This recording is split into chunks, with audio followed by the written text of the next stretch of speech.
Hello viewers, I doctor SBK Lal welcome you all in my YouTube channel. मेरे YouTube channel में आपका बहुत बहुत स्वागत है। यह वीडियो एलर्जिक राइनाइटिस के ऊपर है। यह मेरा तीसरा वीडियो है। इसमें हम होम्योपैथिक दवाई पर विचार करेंगे कि होम्योपैथी एलर्जिक राइनाइटिस में कैसे मदद करती है।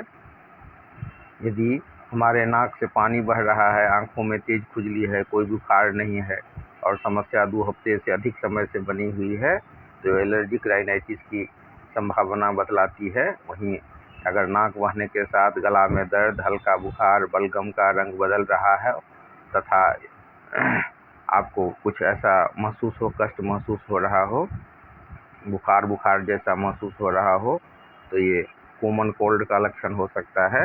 यहाँ हम एलर्जिक राइनाइटिस की जो एलोपैथिक दवाइयाँ हैं, नेजल स्प्रे या स्टेरॉइड नेजल स्प्रे, तो एंटीहिस्टामिन नेजल स्प्रे, इससे सबसे क्या होता है, बहुत नुकसान भी होता है, साइड इफेक्ट होता है, सुस्ती बनी हुई रहती है। तो यहाँ हम होम्योपैथिक विकल्प के बारे में आपको बताएंगे।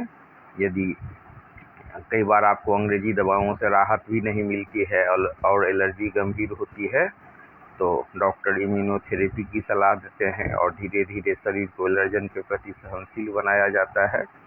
और यहाँ अगर हम होम्योपैथी दवाई की बात करें तो होम्योपैथी में एलर्जिक राइनाइटिस का इलाज व्यक्ति के लक्षणों के विशेष पैटर्न और उनके शारीरिक और मानसिक प्रकृति के आधार पर किया जाता है, जिसको हम कॉन्स्टिट्यूशनल ट्रीटमेंट या कॉन्स्टिट्यूशनल रेमेडी कहते हैं।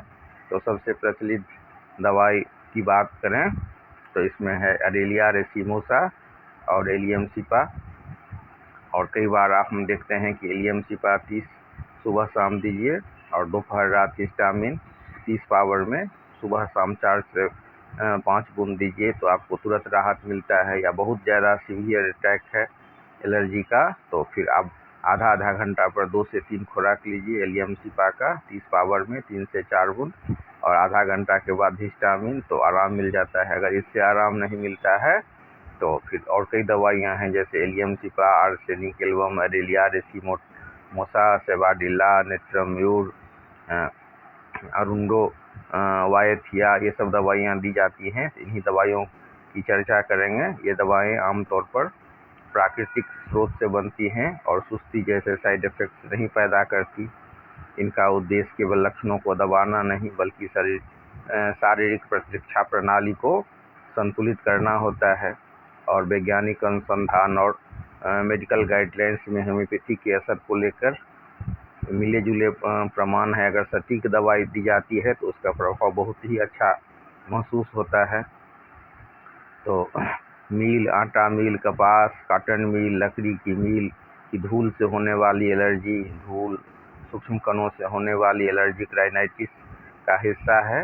होम्योपैथी में मील की धूल से होने वाली एलर्जी और उससे जुड़े लक्षणों के लिए ब्रोमियम दिया जाता है। विशेष रूप से यह दवा आटा मील या धूल वाली जगह पर काम करने वाले लोगों के लिए सबसे प्रमुख दवा मानी जाती है। मील की धूल के संपर्क में आते ही नाक में जलन, लगातार छींके आना, गले में खराश और सूखी या जकड़न वाली खांसी हो जाता है, तो उसमें ब्रोमियम 30 पावर में बहुत अधिक लाभदायक होता है और उसको देते हैं 30 पावर में सुबह दोपहर शाम 3 से 4 बूंद। आप देखते हैं कि बहुत अधिक आराम मिलता है। फिर एक बहुत ही प्रमुख दवाई का चर्चा करना चाहेंगे और वो दवाई है आर्सेनिक एल्बम। अगर धूल के कारण नाक से पानी जैसा जलन पैदा करने वाला स्राव बहता हो, छींकें आती हों और सांस लेने में हल्की घबराहट या सीने में जकड़न महसूस होती है, तो दिया जाता है आर्सेनिक एल्बम 30 पावर में सुबह दोपहर शाम 3 से 4 बूंद, और बहुत अधिक फायदा महसूस होता है। फिर एक दवाई है सेवाडिला भी बहुत ही इम्पोर्टेंट दवाई है होम्योपैथी में। ये मील की महीन धूल नाक में जाने से छींकों के लंबे और अनियंत्रित दौरे पड़ते हों, नाक के अंदर और तालू में तेज खुजली होती हो और आँख से पानी आता हो, तो सेवाडिला 30 सुबह दोपहर शाम दिया जाता है और इससे बहुत अधिक राहत मिलती है। और फिर एक दवाई है पोथोस फेटिडस।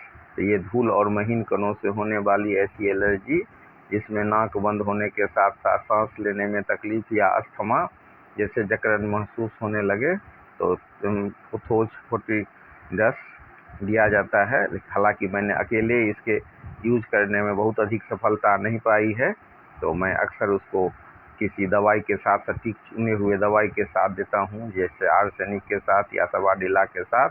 जब आर्सेनिक या सवाडिला से परिणाम नहीं मिलता है तब इसको देता हूँ।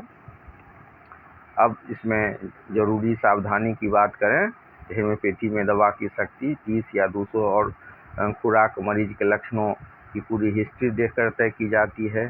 तो इसीलिए बिना किसी योग्य होम्योपैथिक डॉक्टर के सलाह के खुद से कोई दवा नहीं लें, सेल्फ मेडिकेशन से बचें। और फिर एक और दवाई का चर्चा करना चाहेंगे कॉम्बिनेशन का, जो है हिस्टामिन 30 और आर्सेनिक आयोड 30।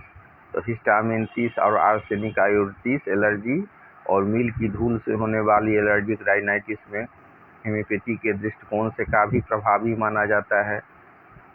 हिस्टामिन 30 को एंटी एलर्जिक दवा की तरह हेम्योपैथी में देखा जाता है। यह शरीर में